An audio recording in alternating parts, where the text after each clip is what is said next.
All right, folks, welcome back to the channel. Hey, I appreciate y'all taking some time just to check out this video, because this one's going to be a good one, an important one too. So I don't want you guys to make the same mistakes I did, and I'm going to outline what you should do and what I didn't do, and how it cost me money and can save you money.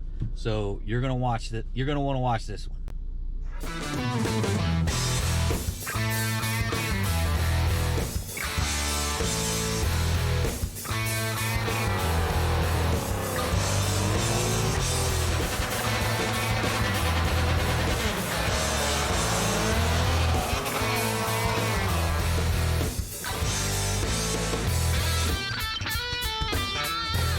All right, folks, welcome back to the channel. Like I said, I appreciate y'all stopping in, you know, taking some time to watch the videos. Hey, if you're stopping in for the first time, hey, check out the channel, see what's going on. If you like what's going on with the channel, why not just go ahead, hit that like button, subscribe, smash the bell, shoot me a comment, and share it on your social media.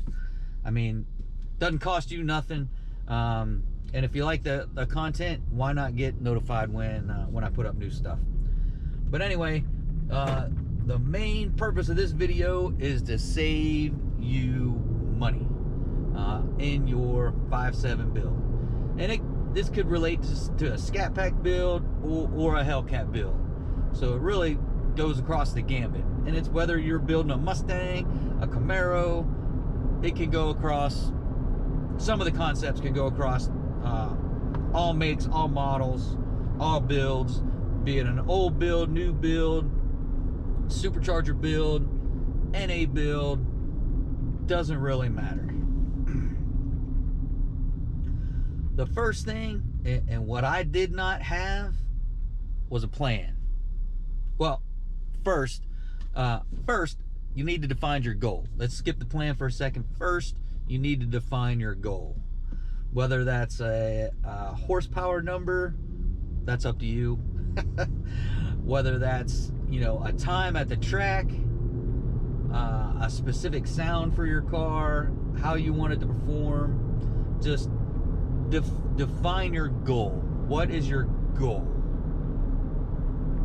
Right? And really, this could be transferred over to life as well, right? You guys hear it all the time from all the motivational speakers. It always starts with a goal. You gotta have a goal.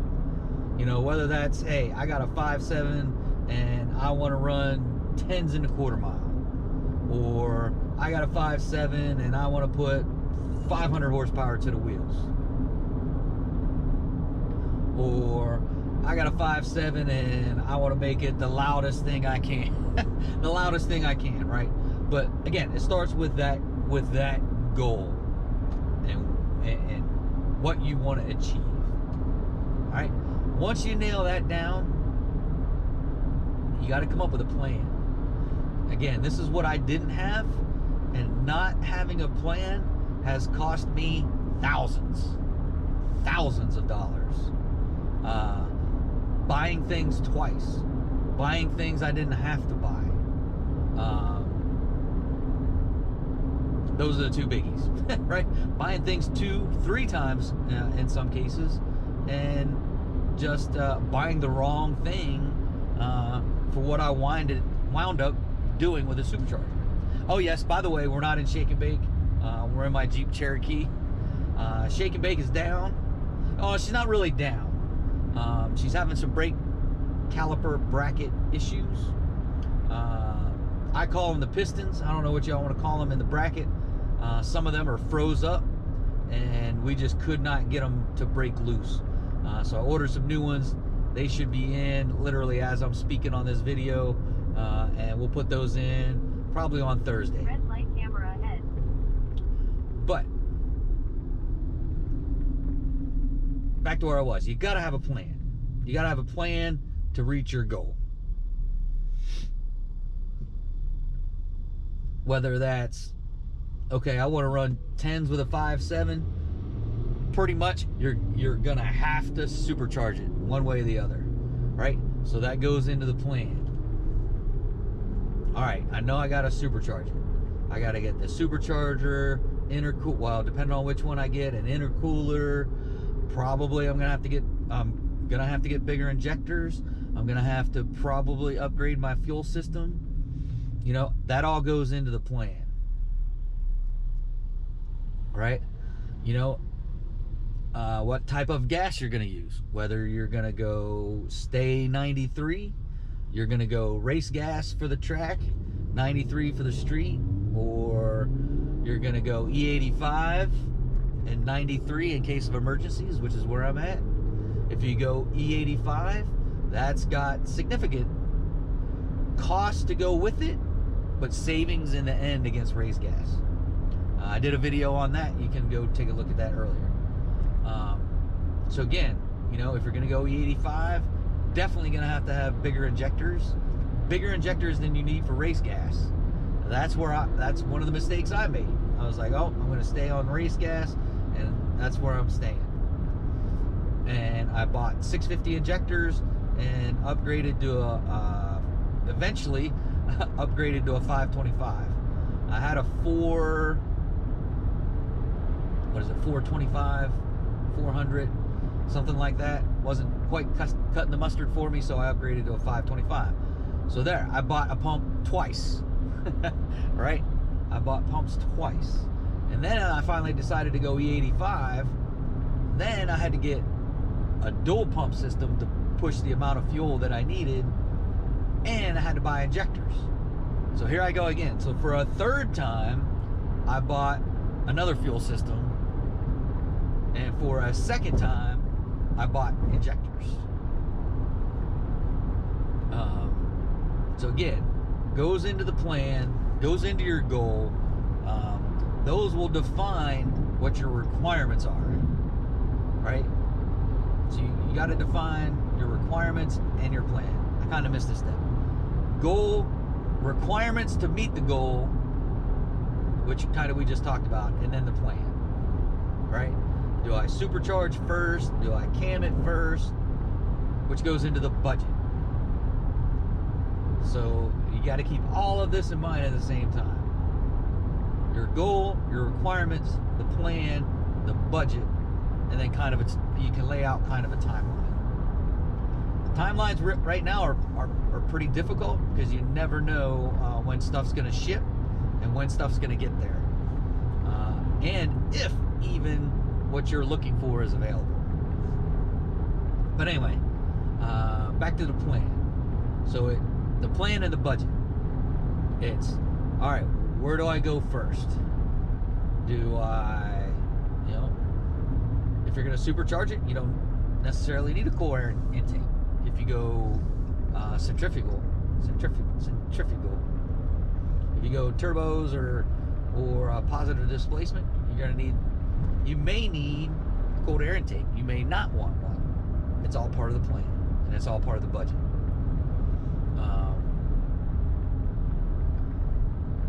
From the plan, then you start laying out your schedule, right? Your plan will tell you when you want to do things, in kind of what order you want to do things, that and the budget, and then you got to come up with your time frame. Hey, I'm looking at getting this. I need to buy it 2 weeks early to get it started on this day, and hopefully it'll be completed on this day. Now, you can plan and do everything all at once if you got the budget for that, and you know you can do it all at once, get it done, get it tuned, and then you're done. Or if you're like me, you piecemeal it over several years it took me to get to where I'm at today. Some of you OG folks know I've been doing this for years to get to where I'm at. But so that goes into your timeline, into your plan. What do I want to do first? Do I want to cam it? What cam do I want? Am I going, is my goal or my requirements a supercharger? If it is, what kind of cam do you want? Right? So me, again, I'm gonna have to buy, you don't have to buy another cam, but to get the most out of the Procharger, I'm gonna have to buy another cam. So right now I got the Comcam 270. Boom, I already know I'm gonna have to go buy another cam. A crank, because I got forced induction. I want to turn up the boost. I want to run. My goal is to get into mid to low 10s with my 5.7. I'm gonna have to turn up the boost. Only way to do that is to 4G internals. Again, part of the plan. My planning come in way too late. Way too late. So again, back to the cam piece. What cam do you want? Are you gonna stay NA? Or are you gonna go forced air? Long tube headers. Do you want long tube headers, or do you want to go shorties? It just all depends on which route you want to take. Let's see, what else did I buy that I didn't really need? So I bought the Scat Pack Stage 2, or actually Stage 1. When I bought the Stage 1, I went out and paid $700 for the Stage 1 PCM, which if I would have done my research and did a plan, I would have found out I didn't need that. I really didn't need it.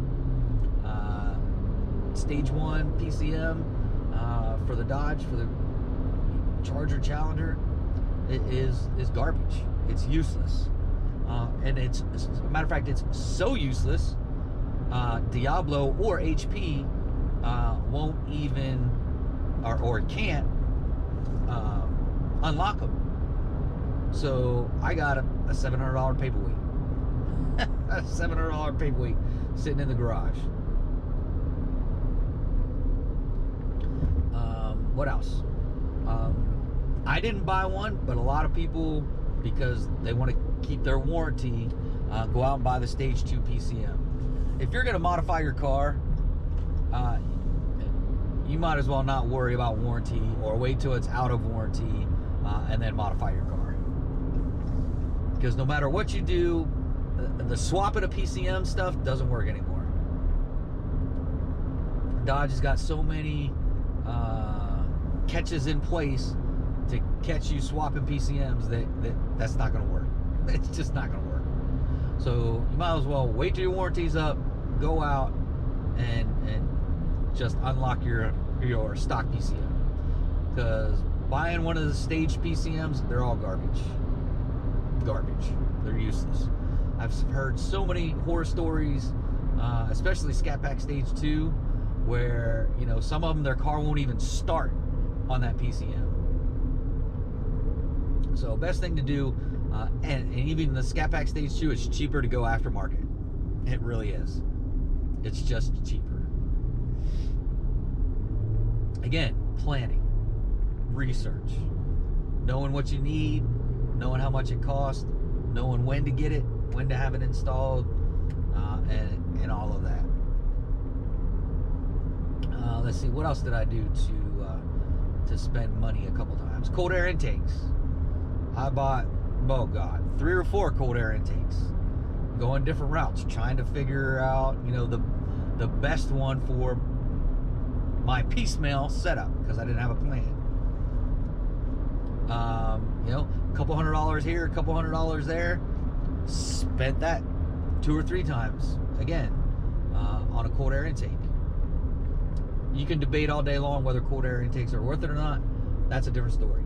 But I spent several $100s, maybe over $1,000, $1,500, give or take, on cold air intakes. And then I wound up putting the stock one back in and ran my fastest time, NA, on the stock cold air intake. So again, research, make sure you know what you're buying, make sure it's fitting the build that you're building. So research is key. To make sure you're getting the right part that fits in with the build that you're building.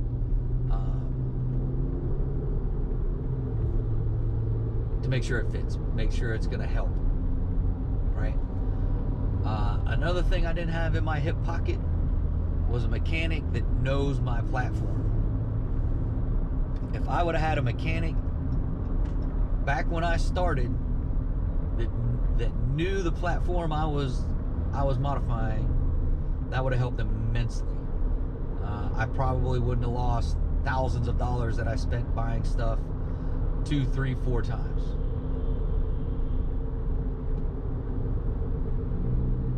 These guys are idiots.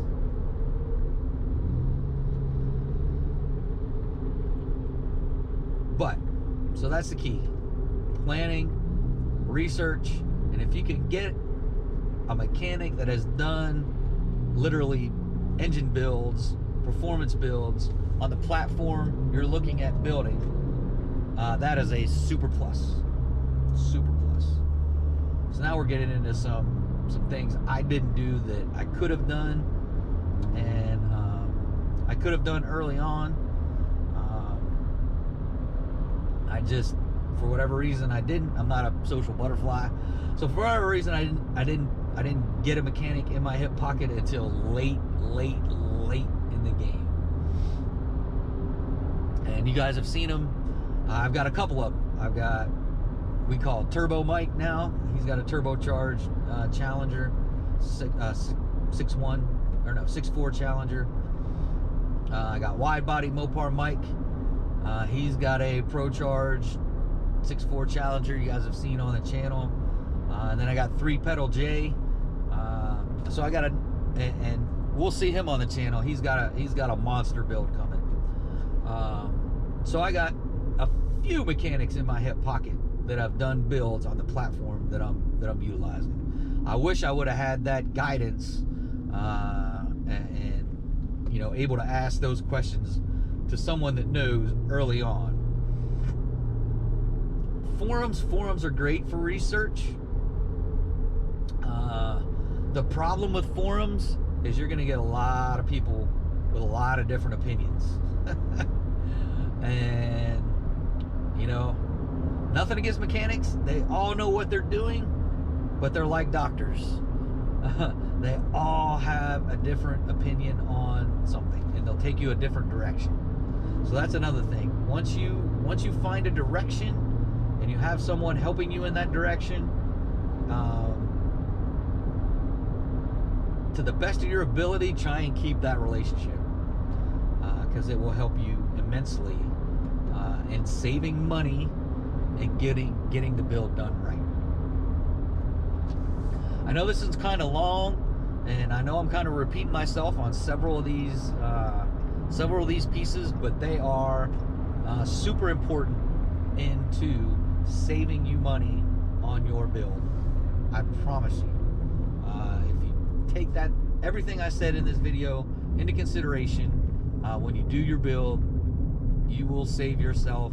You may not see it, you may not believe it, but you will save yourself thousands of dollars that I spent buying things twice, sometimes 3 or 4 times. I've said that a couple times now.